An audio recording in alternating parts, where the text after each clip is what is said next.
Do you hate ads? I hate ads. You know what I love? Patreon.com/inkdependence, where patrons get access to a patron-only Discord, ad-free videos, and the joy of knowing they help support this channel.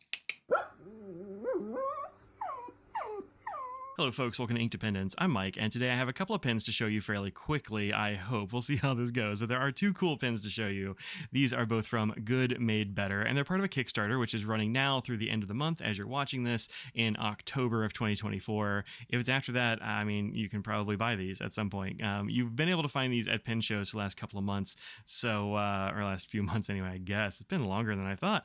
So I got this one, which is now called The Muse, from the Chicago Pin Show. My wife Audrey went to that show and I didn't get to go, but she said Dan is making pens, and I'm like, I have to have one. So she picked this one out and bought it for me. So this is the Muse, and this one is not part of the Kickstarter, at least not this color. It's an ebonite pen, just like the rest of them are. So you're not gonna be able to get this color, but there are several other color options available. So we'll take a look at each of these and then talk a little bit about sizes and that sort of thing. You can also find that on the Kickstarter as well. So there will be a link to that in the description. Go down there and kickstart this pen if it appeals to you. It appeals to me very strongly. So let's take a look. This is a very nicely made ebonite pen. It doesn't have too much weight to it. It is, I think, a very reasonable weight. Capped, this thing weighs like an ounce, so not much at all, 29 grams. Uncapped, you get 0.7 ounces or 19 grams, so not all that heavy, I wouldn't say. When it is capped, you can't see these three trim rings at all. You just see this awesome bark finish that he's engraved in here, and the nice aluminum finial down here at the bottom. There is nothing on the top up here. The only branding on this pen, in fact, is the word mark, Good Made Better there, which is Dan's company. He makes things like this awesome book weight that I use all the time, and this pen well that I likewise use all the time to make any pen into a desk pen. This thing is always in use for me, along with a couple of its friends, because I like them a lot. Then when you uncap the pen, which takes 1.5 revolutions to uncap, you see we have a nice brushed aluminum section on this one. This very nice brushing he's got on here gives you some grip, but it doesn't feel rough at all. It's got a little bit of a texture, but not the sort of thing I would ever say was rough. It's just really smooth. The threads are also very smooth there, and you get these three little rings that are inscribed on the barrel there as well, which are hidden once you put the cap on. I think that's a neat little detail.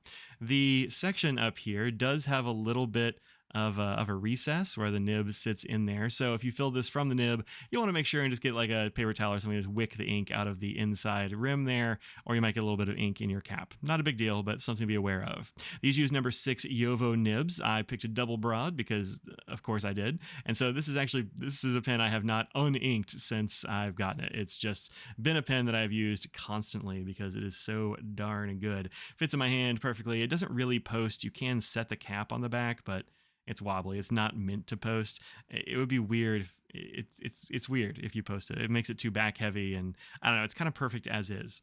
Also, this texture and the ebonite material that it's made of, which is a hard rubber material that has been used for all kinds of things, from like, I don't know, historically like pipes and bowling balls and like a million other things, and also pens, of course. It just has a really nice feel to the hand, and I find myself writing with this one. It is sort of like, I don't know, rubbing this one like a worry stone or something. It just feels real good, and this is kind of perfectly balanced for me. I really like the feel of this pen. Now, the other one is called the Jester, and it is a smaller pen. This one is entirely ebonite, although there will be some available on the Kickstarter with brass and that sort of thing for the end cap and for the section. But this one is called Sunset, and I really like this one. Dan sent this out for this Kickstarter for me to show to y'all, and he's giving me the names and kind of telling me like what they look like a little bit, and I'm like, yeah, that sounds good. Let's get some like orange and pink and yellow ebonite. That sounds great, because this one is very sort of like classy and gray and that sort of thing, and this one is all the colors. So it is a pocket pen. I actually kind of think this is the one that Dan like meant to make first, and then ended up making full-size pens as well. But he really likes a pocket pen, and this is a very nice little pocket pen. I've been carrying this around for about a week at this point, and so it's just been in my pocket constantly, and I've really liked this. So when you have this capped here, you see there are these three rings like you have on the larger pen, and you can see there are screw threads down here on the finial. Also, same thing, word mark and a flat side there to act as a roll stop so it doesn't roll around in your desk. My desk is historically slanted. It is not very level, and so these are not going anywhere, even on my not level desk. Unscrewing it takes the same like revolution and a half, and then you have a section there. This one is ebonite, and these are all like a brushed finish on this one. Same number 6 Yovo nib. This one is a gold colored nib, not a gold nib, and like this one is a regular steel and shiny. Then it does screw on the back to post, which screws on very quickly and easily, and then you have a pen that's very full-sized, I would say.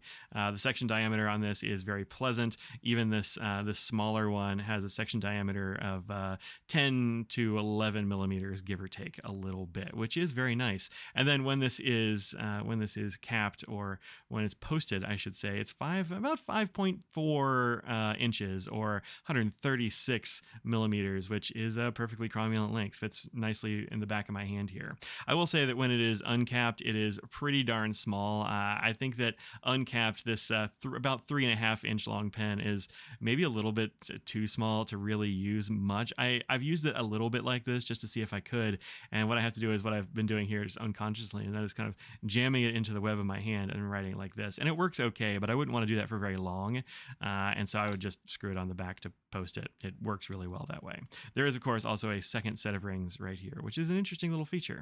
I like that when you have the cap either on or posted, you only really see one set of those rings. That's an interesting feature. So Dan, always thinking about cool stuff like that.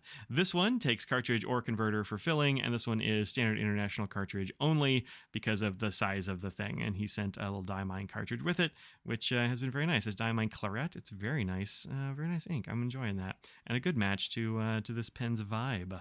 All right, let's look at this next to a bunch of other pens and do a little bit of a writing sample so we can get going here. All right, so here are these two pens next to a few other pens, just to give you an idea of the size. I went ahead and put a couple of pocket pens up here for the Jester, and a couple of full-size pens here for the Muse. You can see they are very standard sort of pocket pen or full-size pen sizes. It's slightly smaller than something like the Mont Blanc 146 or the TWSBI Eco when it is capped, but only just. Like, it's pretty well the same there.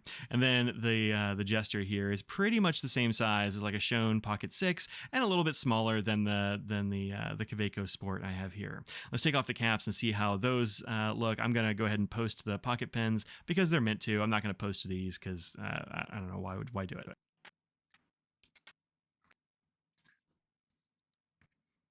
Okay, there we go. Appropriately posted or not so posted. You can actually see when the Jester is posted, it's a little bit longer than the Muse, in fact, which I hadn't even clocked until just now. So that's interesting. And it's a little bit longer than the Schoen Pocket 6, and just right about the same as the Kaweco, but it uses a much larger nib than the Kaweco Sport here, so it kind of dwarfs that thing. I like having the full-size nib in a pocket pen. It's one of the advantages of like a Schoen or maybe this Jester over something like the Kaweco there. Over here on this side, you can see this is just about the same length as the Mont Blanc 146, and just a hair shorter than the TWSBI Eco there, but perfectly cromulent links on both of those. All right, let's get these caps back on and do a little bit of a writing sample here. All right, so this is my little Clairefontaine notebook that I've been using for these writing samples lately. It's just a nice little notebook. It's ruled so you can kind of get an idea of how thick these write, but that is going to be a function of the nibs that are in these, and these are Yovo number 6 nibs, so a lot of us are really familiar with this nib. It is ubiquitous, and you can find them with a lot of cool grinds and all that kind of thing. So let's see how this goes. I have been waving this around for a little bit, so we'll see what we get out of this one.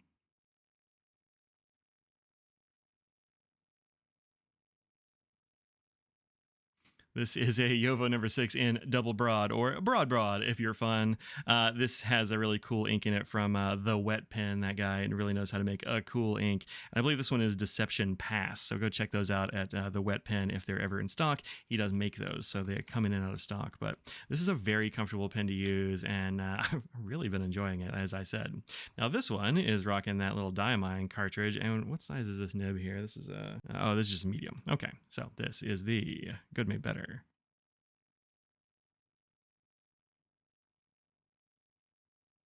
And both of these write perfectly well. I haven't had either of them dry out. I mean, I haven't had this very long, so it's not going to have had a lot of time to be tested. But like I said, I have been running this Muse for several months, since May, and it's currently October. So quite a few months, it turns out, like 5 months, I guess, is the math.